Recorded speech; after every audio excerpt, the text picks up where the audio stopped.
जून को इंडिया की governing council BCCI की एक इम्पोर्टेंट एपेक्स काउंसिल मीटिंग है जिसमें काफी कुछ डिस्कस होने वाला है। ये मीटिंग सिर्फ प्लानिंग और ऑर्गेनाइजेशन तक ही नहीं सीमित है, बल्कि इसमें काफी इम्पोर्टेंट इशू भी डिस्कस होने वाला है और वो है आईपीएल विक्ट्रीज की सेलिब्रेशंस के बारे में। इस मीटिंग में लार्ज फोकस रहेगा कि आईपीएल विक्ट्री सेलिब्रेशंस अगर होती भी हैं तो उसमें सेफ्टी पर कैसे ध्यान दिया जा सकता है। This is only happening in view of everything that has happened very recently. अगर आप उस 1% पॉपुलेशन में से है जिसे नहीं पता है कि एग्जैक्टली पिछले 2 हफ्तों से क्या चल रहा है, तो मैं आपको बताना चाहूंगी कि जब 30 जून को आरसीबी ने फाइनली 18 सालों के इंतजार के बाद आईपीएल ट्रॉफी लिफ्ट करी, तो उसके अगले ही दिन उन्होंने डिसाइड किया कि एक ओपन बस परेड ऑर्गेनाइज होगी इन बेंगलुरु। इस विक्ट्री परेड को विटनेस करने के लिए और विराट कोहली जैसे लेजेंड को देखने के लिए बेंगलुरु की भीड़ स्ट्रीट्स पर भर गई। 2 लाख से भी ज्यादा लोग चिन्नस्वामी स्टेडियम के बाहर इकट्ठा हुए just to get a glimpse of the IPL trophy and Virat Kohli. लेकिन अनफॉर्चुनेटली जो इवेंट एक अच्छे नोट पे स्टार्ट हुआ था, it ended on a very tragic note। 11 people lost their lives और 50 से भी ज्यादा लोग इंजर हुए और उन्हें हॉस्पिटलाइज करना पड़ा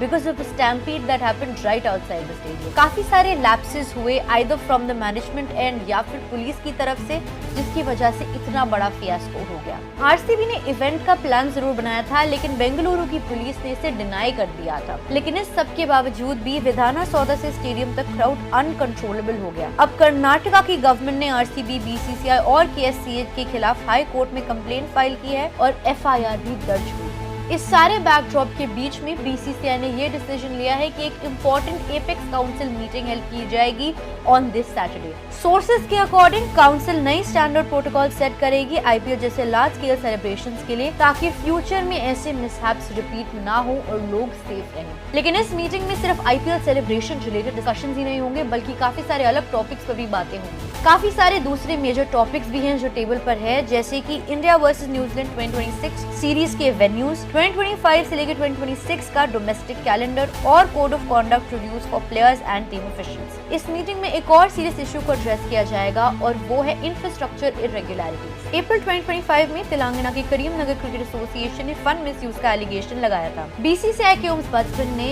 एपेक्स काउंसिल मीटिंग को एक इमीडिएट स्टेप लेने को बोला था, इसलिए ये मैटर भी 14 जून को डिस्कस होगा इन दिस मीटिंग। इसके साथ ही एज वेरिफिकेशन सिस्टम भी रिव्यू किया जाएगा, स्पेशली एज ग्रुप क्रिकेट में एज फजिंग को रोकने के लिए। मोरओवर अंपायर्स और मैच रेफरीज की कोचिंग अपॉइंटमेंट्स और साथ में बीसीसीआई स्टाफ के टूर्नामेंट अलाउंसेस भी इस डिस्कशन का हिस्सा होंगे। तो हम ये क्लियरली कह सकते हैं कि ये एपेक्स काउंसिल मीटिंग काफी ज्यादा इंपॉर्टेंट होने वाली है to see some really strict changes in the upcoming time. क्या आईपीएल सेलिब्रेशंस के लिए नए रूल सामने आएंगे, क्या अकाउंटेबिलिटी फिक्स करी जाएगी, एग्जैक्टली क्या एंड रिजल्ट होगा इस मीटिंग का, वो डिस्कस करेंगे हम अगली वीडियो में।